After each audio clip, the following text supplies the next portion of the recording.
Good morning children's. बेटा आप अभी जो वीडियोस को देख रहे हो वो अपने ट्रायंगल्स के वीडियोस आप देख रहे होंगे, सिमिलर ऑफ ट्रायंगल्स के। एंड सिमिलर ऑफ ट्रायंगल्स में हमने बीपीटी थ्योरम पढ़ी, कन्वर्स ऑफ बीपीटी थ्योरम्स पढ़ी। इसके बाद हमने सिमिलर करने के क्राइटेरियाज को देखा एंड हमने सिंबॉलिक फॉर्म चेक करा कि सिंबॉलिक फॉर्म किस तरीके से अरेंज करते हैं। फिर हमने उस पर बेस सिमिलर करने के बाद उस सिंबॉलिक फॉर्म से करा। फिर corresponding angles of similar triangle वो हमने देखा, ठीक है। इसके बाद बेटा आपको एक लास्ट थ्योरम जब पढ़ाई थी मैंने कि अगर दो ट्रायंगल सिमिलर हो तो उनके एरिया का रेशियो जो होता है वो उनकी साइड के रेशियो के इक्वल होता है, जो आपके सिलेबस से हट चुकी थी। लास्ट वीडियोस में हमने डिस्कस करा था, आई थिंक 6.4, ठीक। उसके बाद आपको लास्ट बार मैंने एक थ्योरम प्रूफ करवाई थी, पाइथागोरस थ्योरम। के पाइथागोरस थ्योरम हमने जो अब तक पढ़ी है कि हाइपोटेनस का स्क्वायर जो होता है वो perpendicular square plus base square होता है, वो चीज़ हमने प्रूफ करी। और उस टाइम मैंने आपको वर्क असाइन करा था, कुछ क्वेश्चंस और एग्जाम्पल, तो आपने आई थिंक ट्राई करा होगा। और बेटा नहीं करा हो तो पहले ये वीडियोस देखने से पहले उसको ट्राई करना बेटा। क्यों? क्योंकि जो आपका 6.5 एक्सरसाइजेस का सेकंड और थर्ड क्वेश्चन जो मैंने आपको पहले भी मेंशन करा था वो उसी पर बेस्ड होने वाला है, ठीक है। तो हम हमारी एक्सरसाइज को आगे बढ़ाते हैं, ठीक। तो एक्सरसाइज 6.4 पे आते हैं हम, ठीक। 6.5 का फर्स्ट क्वेश्चन देखना बेटा। फर्स्ट काम कर लेते हैं, ठीक। फर्स्ट का कर लेते हैं। सेकंड, उसमें क्या बोला है उसने बेटा? उसने बोला है कि side of triangles are given below, determine which of terms are right triangle, in case of a right triangle write the length of its hypotenuse. यानी आपको साइड्स दी हुई है और उसने कहा है कि आपको चेक करना है कि जो साइड्स हैं वो एक राइट एंगल ट्रायंगल की है या नहीं है। और राइट एंगल ट्रायंगल की है तो फिर उसकी हाइपोटेनस की लेंथ क्या होगी। तो बेटा हम एक बार बात करते हैं कि राइट एंगल ट्रायंगल में सबसे लॉन्गेस्ट साइड क्या होती है हमारी? हाइपोटेनस, यही सबसे लॉन्गेस्ट साइड होती है, ठीक। तो हमें कभी भी आपको राइट एंगल चेक करना हो तो राइट एंगल ट्रायंगल चेक करने के लिए आपको क्या करना होता है? लॉन्गेस्ट साइड का स्क्वायर, जो स्क्वायर होता है वो सम ऑफ अदर साइड के स्क्वायर के इक्वल होता है। यानी first side and second side. It means longest side जो होगी वो हाइपोटेनस होगी। इन दोनों में से किसी को भी फर्स्ट और किसी को भी सेकंड मान सकते हैं अपन। तो अगर ये वेरीफाई कर जाती है कि LHS और RHS दोनों इक्वल आ जाते हैं तो आपकी पाइथागोरस है, और अगर दोनों इक्वल नहीं आते तो वो पाइथागोरस नहीं है। अब हम हमारे क्वेश्चंस में देखते हैं सबसे लॉन्गेस्ट साइड क्या है? 8 सेंटीमीटर। इट मींस हाइपोटेनस की वैल्यू कितनी दी हुई है? 8 सेंटीमीटर। अब किसी को भी परपेंडिकुलर और किसी को भी बेस आप मान सकते हो, क्योंकि हमें क्या करना है? एक को दोनों को ही क्या करना है? प्लस कर देना है, ठीक। तो बाय पाइथागोरस, पाइथागोरस क्या कहती है कि base square plus perpendicular square equals to hypotenuse square. Hypotenuse की वैल्यू कितनी है? 8 का स्क्वायर, क्योंकि सबसे लॉन्गेस्ट साइड वही है। अब किसी को भी बेस और किसी को भी आप क्या कर सकते हो? परपेंडिकुलर मान सकते हो। 3 3 जा 9, 6 6 जा 36, 8 8 जा 64। 36 और 9 45 इक्वल्स टू 64। ये 45 और 64 इक्वल है क्या?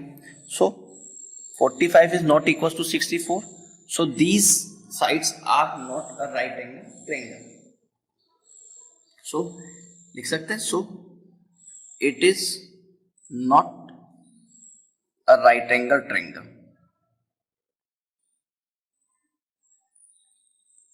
ठीक। अगर ये राइट एंगल ट्रायंगल नहीं है तो हाइपोटेनस निकालनी नहीं है। और हाइपोटेनस तो मैंने आपको बताई थी कि हाइपोटेनस किस तरीके से निकाली जाती है बेटा, कि जो भी आपकी सबसे लॉन्गेस्ट साइड होगी, आपका जब भी आप क्वेश्चन करोगे जो भी आपकी सबसे लॉन्गेस्ट साइड होगी वही आपकी क्या हो जाएगी? हाइपोटेनस। क्योंकि ये डायग्राम हमने पहले ही क्लियर करा है। तो जब आप फर्स्ट के क्वेश्चंस करो तो उसमें जो सबसे लॉन्गेस्ट साइड होगी वो क्या होगी? हाइपोटेनस। उसके बाद आपको जस्टिफाई करना है कि वो राइट एंगल ट्रायंगल है या नहीं है तो राइट एंगल ट्रायंगल। और फिर जो इन तीनों में सबसे लॉन्गेस्ट साइड होगी वो हमने यहीं पर ही क्लियर कर ली, वही क्या हो जाएगी? उसकी हाइपोटेनस की लेंथ। कर सकते हैं बेटा ये वाले क्वेश्चन इस टाइप के?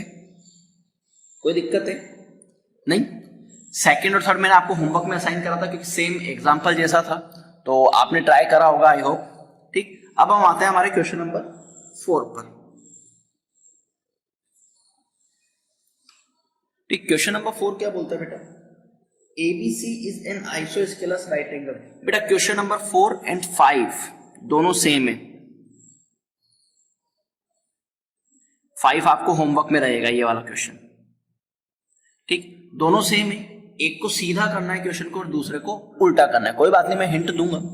ठीक, तो हम सबसे पहले 4 पे आते हैं। ABC is isosceles triangle right angle at C, यानी एक ट्रायंगल है आपका और आइसोस्केलस राइट एंगल ट्रायंगल है, और राइट एंगल किस पे बन रहा है आपके C पर। तो एक A और एक B, और दिया क्या है उसने, AB और AC की वैल्यू इक्वल दी है। गिवन क्या दिया हुआ है, AB equals to AC, oh sorry AC equals to BC, AC equals to BC, ये आपको उसने दिया हुआ है। प्रूफ क्या करवा रहा है वो आपको, टू प्रूव आपको वो करवा रहा है बेटा कि AB स्क्वायर जो है वो 2AC स्क्वायर होना चाहिए। AB स्क्वायर का मतलब बेटा क्या हो गया, हाइपोटेनस का स्क्वायर। ठीक, यानी स्टार्ट करें सॉल्यूशन। इन ट्रायंगल ABC में बाय पाइथागोरस, क्योंकि AB स्क्वायर कब आएगा, जब हम पाइथागोरस अप्लाई करेंगे। पाइथागोरस अप्लाई करो, AB square equals to AC square plus BC square, भाई hypotenuse square equals to perpendicular square plus base square. ठीक, AB square as it is, AC square आपको proof करना है, और BC की जगह AC लिख सकता हूं क्योंकि क्वेश्चन ने दिया हुआ है आपको, तो इस BC की जगह क्या लिख सकता हूं, AC स्क्वायर। AC स्क्वायर कितना हो जाएगा, 2AC स्क्वायर, और यही तो आपको क्या करना था, प्रूफ करना था। कोई दिक्कत बेटा इसमें। सेम आप क्वेश्चन नंबर 5 देखोगे तो 5 में आपको क्या दिया हुआ है, AB square equals to 2AC square. ठीक, 2AC स्क्वायर को क्या करना है, इस तरीके से AC में ब्रेक कर लेना है। ठीक, AC में ब्रेक कर लोगे तो उसने एक और चीज दी हुई है, AC इक्वल्स टू BC, तो एक AC की जगह आपको BC पुट कर देना है, और वो एक पाइथागोरस का जस्टिफिकेशन कर रही है कि it is the showing on for Pythagoras triangle, Pythagoras theorem, so ABC is right angle triangle. यानी क्वेश्चन नंबर 5 जस्ट इसका अपोजिट है। क्वेश्चन नंबर 5 क्या हो जाएगा, जस्ट इसका अपोजिट हो जाएगा। कर सकते हो बेटा 5, कोई दिक्कत तो नहीं। ठीक, आगे बढ़े।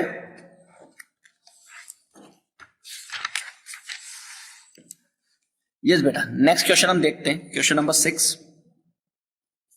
क्वेश्चन नंबर 6 कह रहा है ABC is an equilateral triangle, yellow में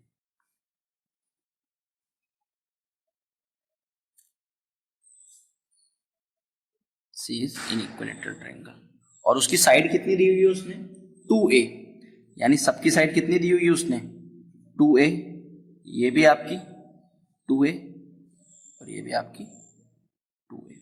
ठीक, और क्या पूछा है, find each of its altitude, यानी इसका एल्टीट्यूड क्या होगा। तो आप किसी भी वर्टेक्स से डालो बेटा, एल्टीट्यूड सेम ही होने वाला है। हम इसको D मान लेते हैं कि D आपका एल्टीट्यूड है। ठीक, क्या दिया हुआ है आप देख लेते हैं हम। जीवन में क्या दिया हुआ है, AB equals to BC equals to AC equals to 2A, कि तीनों साइड्स इक्वल है, तो वो क्या है, इक्विलैटरल ट्रायंगल। और फाइंड क्या करवा रहा है, लेंथ ऑफ AD, यानी एल्टीट्यूड। एल्टीट्यूड का मतलब क्या होता है कि किसी भी वर्टेक्स से उसके अपोजिट साइड पर आप 90 डिग्री क्रिएट करोगे, वही आपका क्या होता है, एल्टीट्यूड। ठीक, सॉल्यूशन स्टार्ट करते हैं। ठीक, सबसे पहले मेरे को ये देखना है कि एरिया ऑफ ट्रायंगल ABC क्या हो जाएगा, area of equilateral triangle. Area of equilateral triangle chapter number 12 में हम करके आए बेटा। एरिया ऑफ इक्विलैटरल ट्रायंगल क्या होता है, √3/4 A स्क्वायर। A की जगह क्या पुट कर दूंगा बेटा, √3/4, A की जगह 2A का स्क्वायर, यानी √3/4, 2 का स्क्वायर कितना हो जाएगा 4, और A स्क्वायर, ताकि 4 से 4 कट, कितना आया √3A स्क्वायर। कोई दिक्कत बेटा इसमें नहीं। अब बेटा उसने बोला कि एरिया ऑफ इक्विलेटरल ट्रायंगल जो है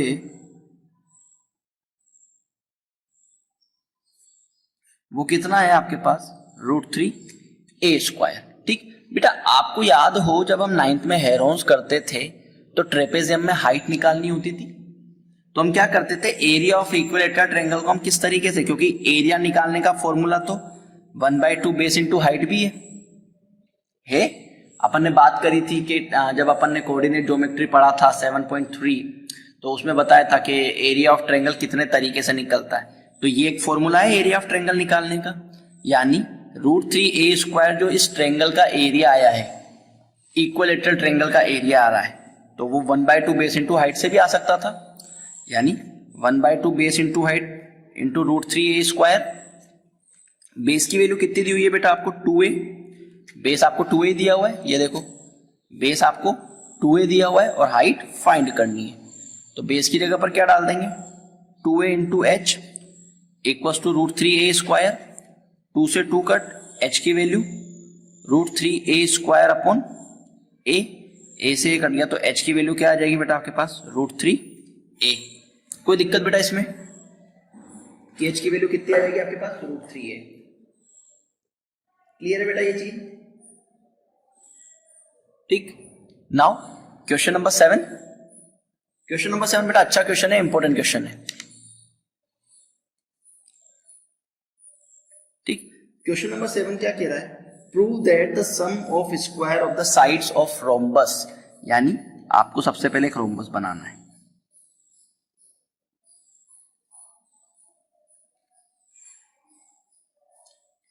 ABC, ठीक, रोम्बस बनाना है। और क्या बोला, इस sum of the square of the side of rhombus is equal to the sum of the square of its diagonal, तो यानी आपको डायगोनल भी बनाना है, ठीक।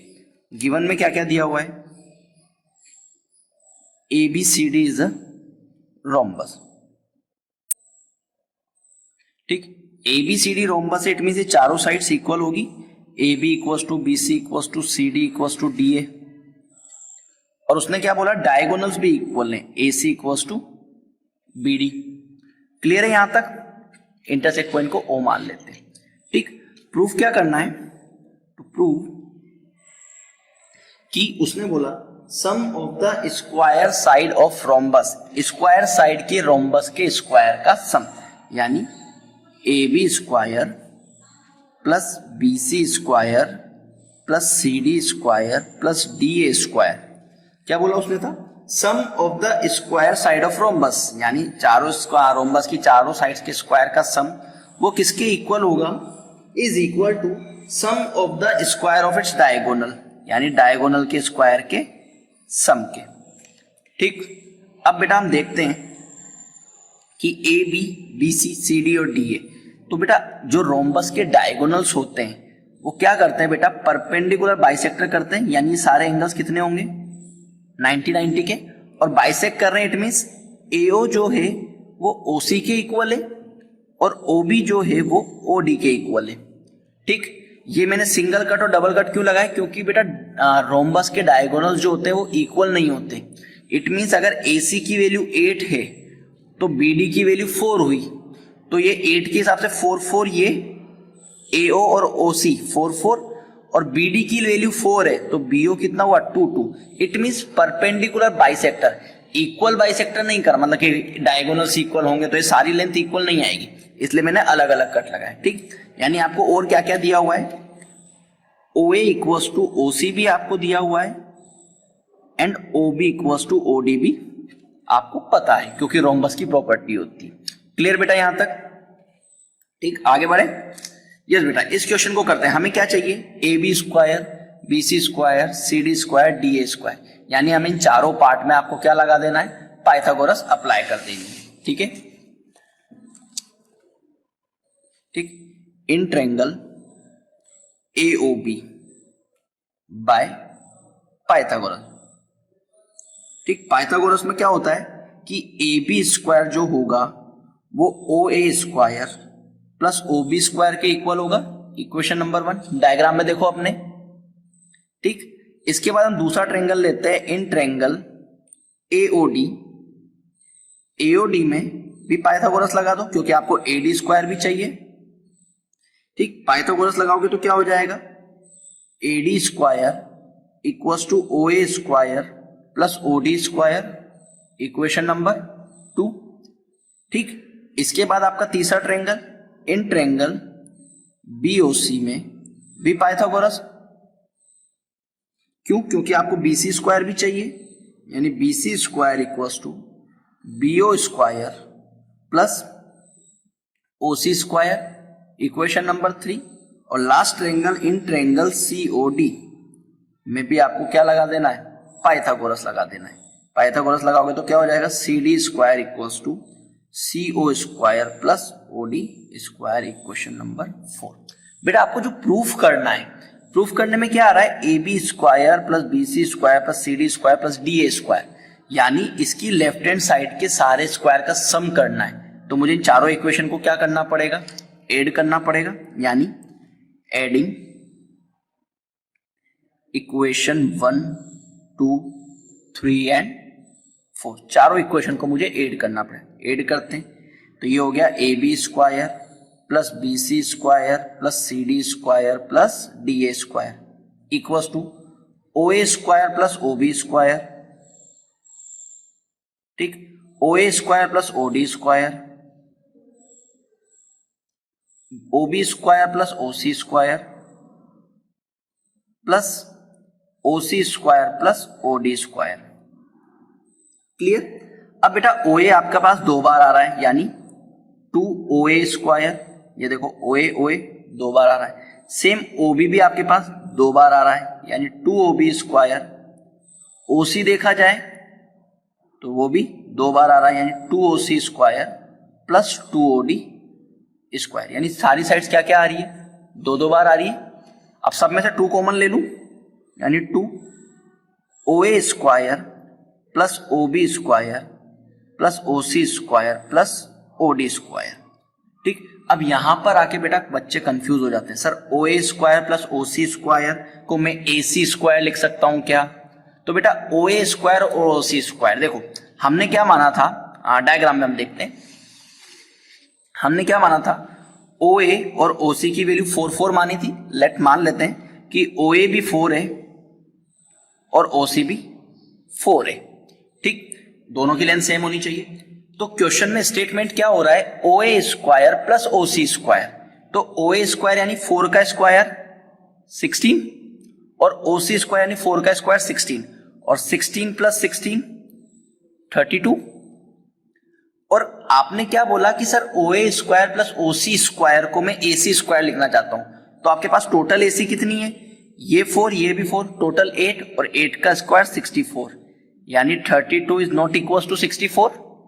It means OA square plus OC square को हम डायरेक्ट AC स्क्वायर नहीं लिखेंगे। बात क्लियर हो गई कि OA square plus OC square को AC स्क्वायर नहीं लिख सकते, हाँ, बट OA प्लस OC को आप AC लिख सकते हो।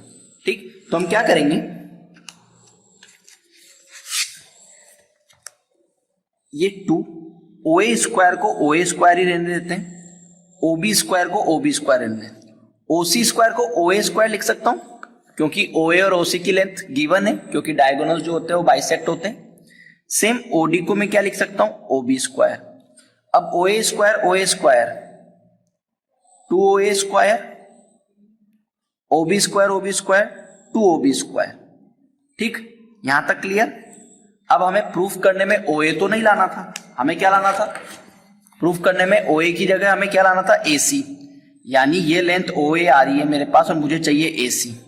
तो मैं लिख सकता हूं OA जो है वो AC की हाफ है, क्योंकि ये इतनी सी और इतनी इक्वल है, तो OA की जो लेंथ है वो AC पूरी लेंथ की हाफ हुई, क्योंकि इक्वल बाइसेक्ट करती है, लिख सकता हूं। सेम OB को क्या लिख सकता हूं, BD की हाफ, यानी डायगोनल BD का हाफ OB है, क्योंकि बाइसेक्ट हो रहे हैं, लिख दो। इट मींस 2, OA को क्या लिख सकते हैं, AC बाय 2 का स्क्वायर। सेम ये 2, OB को क्या लिख सकते हैं, BD बाय 2 का स्क्वायर। क्लियर यहां तक। ओपन कर दो, ये 2 वैसा का वैसा, ये 2 वैसा का वैसा, ये क्या हो जाएगा AC स्क्वायर बाय 4, सेम ये 2 एज इट इज, ये क्या हो जाएगा BD स्क्वायर बाय 4, ये 2 से 4, 2 से 4, एलसीएम ले लो 2, एलसीएम लोगे तो क्या हो जाएगा AC square plus BD square upon 2 और 2 से 2 कट, क्या आया आपके पास AC square plus BD square, और LHS में तो चली रही थी चारों साइड के AB square plus BC square plus CD square plus DA square, और यही आपको क्या करना था, प्रूफ करना था। कोई दिक्कत बेटा इस क्वेश्चन में? कहां पर हमने करेक्ट करा, हमने इस जगह पर आके कि बच्चे OA square plus OC square को AC स्क्वायर ना लिखें। ये बच्चे मोस्टली 90% बच्चे इसी जगह पर आके मिस्टेक करते हैं, जब हमने OA square plus OC square को AC स्क्वायर लगा इस जगह पर आके, ठीक है। और आपका OC और OA, ये OC की जगह OA क्यों रिप्लेस करा, क्योंकि OC और OA जो है वो डायगोनल की लेंथ क्या है आपस में इक्वल है, इसलिए हमने OC इक्वल्स टू OA करा। ठीक है बेटा, कोई दिक्कत इसमें नहीं? नेक्स्ट क्वेश्चन करें।